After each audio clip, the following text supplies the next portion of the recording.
day 200, or so I think. I'm still on this cartoon desert island. I've been eating a lot of sand, which has made me very sick. I met some locals, and I ate them because I had to.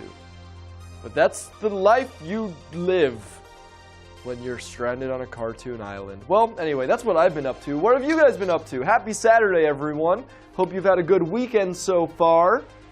Hope things are going well. We got a nice little trivia show for you today. We got 12 questions. We got $150. Yeah, it's a good game show. And yeah, I'm your host, John Hudson. What is the theme today? Well, what day is it, folks? It's 5/5. It's Cinco de Mayo.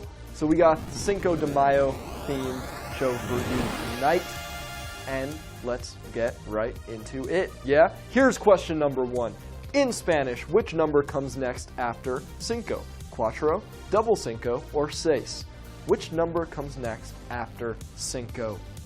Tap and answer. Your time is up.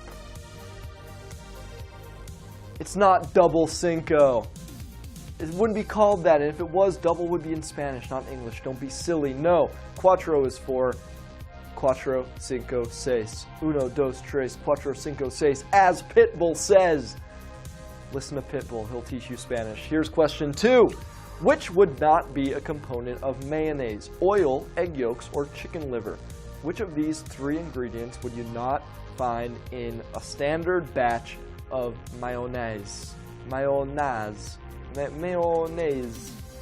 Time's up. I don't know. It's French. But I know that to make mayonnaise, you need some egg yolks, you need some oil and some vinegar, like lemon juice or something, and not chicken liver. Don't be ridiculous. Let's move on to question number 3. And here it is. What are these? Maracas, caracas, or mandolins? Damn, Daniel, what are those? Those are 2 memes from like 2 years ago that I smashed together. But what are these, though? Tap the answer. Time is up. Well, use these things to shake and make musics, right? You find them in traditional Mexican music. They are, of course, maracas. Caracas is the capital of Venezuela, and mandolins is like a medieval nerd guitar. Here's question number 4. Cinco de Mayo commemorates the Mexican army victory against which empire?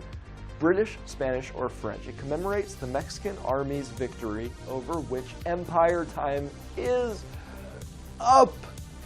Now, this was the day of the Battle of Puebla, where you may be surprised to know the Mexican army defeated the French. Yes, defeated the French in combat, and that's why we celebrate Cinco de Mayo, and why newscasters wear culturally inappropriate sombreros and don't do it right. All right, look, if you're going to celebrate another culture's holiday, be smart about it.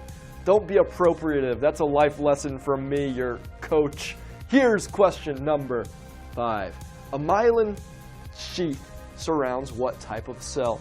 Monocyte, neuron, or dendritic? What type of cell is surrounded by a myelin sheath? Myelin sheath. Time's up. Sounds like a Pokemon move or a Final Fantasy weapon. No, I will defeat you, for I have found the myelin sheath, and I have found it on my neurons. That's right. Your neurons are surrounded by a myelin sheath. It insulates them like a wire or a cable around a wire, right? A cable around a wire. You shouldn't do that. That's your answer for question 5. Let's move on to question 6, which of course is going to be a little segment called, whoa, who this gal be? I need you to let me know who this gal be. Is it Maya Rudolph, Maya Angelou, or Maya Lewis? Who this gal be? Tap the answer. Who this Maya be? Really? Maya be who? Tap the answer. Let me know. Time is up. Now, this Maya has been Saturday Night Live. She was in Bridesmaids. She is not an acclaimed author like Maya Angelou is. No, she is Maya Rudolph. That's your answer for question number 6. Let's move on to question 7. And here it is. What day is Mexican Independence Day? May 5th, September 16th, or October 31st? Which day is Mexican Independence Day? Did anyone see me almost burp a second ago? Time's up. Damn. I was trying to hide it, but nope. I almost burped. Well, enough about my burping and my gas. Let's talk about the answer to that question. When is Mexican Independence Day? No, it is not today. I said earlier in the show that today commemorates the Battle of Puebla, which was not Mexican Independence Day. No.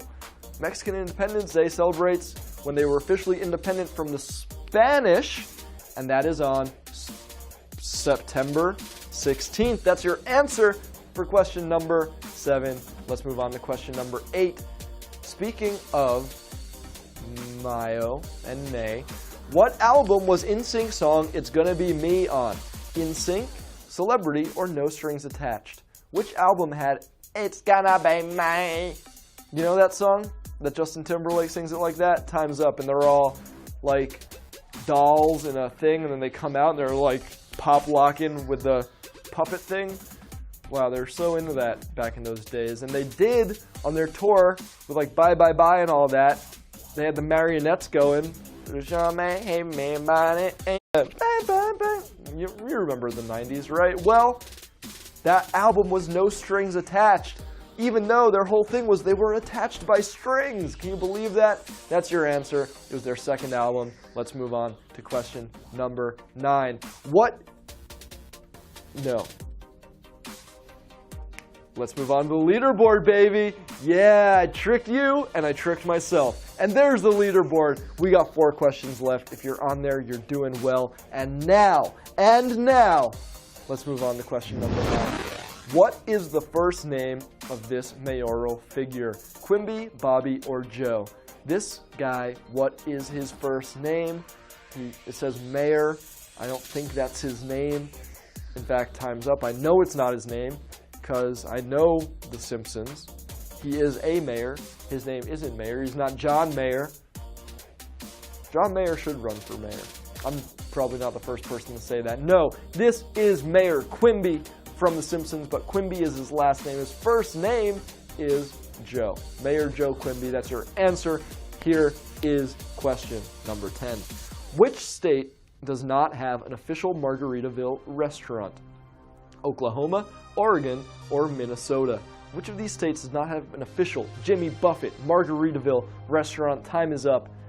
You know they're starting Margaritaville living centers, right? Like 7,000 units of housing for old people to retire to, and then they can listen to Jimmy Buffett all day and drink margaritas and have a stage where bands can come and play beach music. Sounds like a living nightmare. But maybe not for everyone. And if you're a Margaritaville fan, you may have been to one of these Margaritaville locations, but you couldn't have done that in Oregon. That's right, there are Margaritavilles in Minnesota and Florida and all sorts of places, but none in Oregon. Get it together, Oregon. Get a Margaritaville. Here is question 11, and look carefully at this one. If you have myopia, your lens prescription will be preceded with what symbol? A minus, a plus, or an asterisk?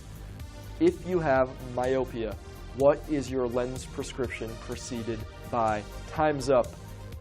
Now all y'all out there with glasses or contacts, shout out to the contact fam, right?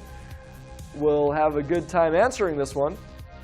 And you can have mixed prescriptions, right? One of my eyes is minus, one of them is plus. It happens. But if you have technically myopia, if you are myopic, you are nearsighted, so that means your glasses are going to need to have a little minus sign on them to make sure you can see what you need to see. That's your answer for question 11. And this is your leaderboard. Pop those peepers on, folks. Take a good look at it. Take a picture. It'll last longer. Although really take a picture after the final leaderboard, because then you'll be on it. And then you can put it on your mom's fridge. Or my mom's fridge. I don't know. Whatever you want to do. But that means we have just one question left on tonight's edition of The Good Game Show. And let's get right to it. But first, let's roll a clip for you. Here it is. Take a look. Whoa. Oh yeah, this is some serious business. Okay, which actor is putting Chris into the sunken place? Allison Williams, Catherine Keener, or Catherine McCormack? In this clip, which actress is putting Chris into the sunken place as we speak. Time's up. Now this clip was from a film called Get Out. If you didn't see it, this might have been a pretty tough question for you. It seems like everyone saw it, and they should have. It was an awesome movie. And Chris, he gets hypnotized into falling into the sunken place. And who is doing it to him? It is the mom of Allison Williams' character, which is played by Catherine Keener. That is your answer for question number 12. The sunken place, you're out of it. Are you on the leaderboard? Let's find out. Yeah, there it goes. Confetti time, baby. Yeah. All right, the game is over, folks. Get out of here. Go have fun. It's Saturday night. Do your thing, okay? I want to see you live your best life, okay? I believe in you, and I need you to be happy for me, because I'm stuck here, and I want to live vicariously through y'all. So have a lot of fun tonight. Go out there, have fun, live your best lives. All we have is the moment, right? I read that on a bathroom stall. We'll be back tomorrow at 6 p.m. for another episode of The Good Game Show. Stick around tonight for Perfectly Adequate Games with your boys Will and Aaron. Keep on hanging out with us. We love you here at Hangtime. Thanks for playing. So GG, everybody. See ya.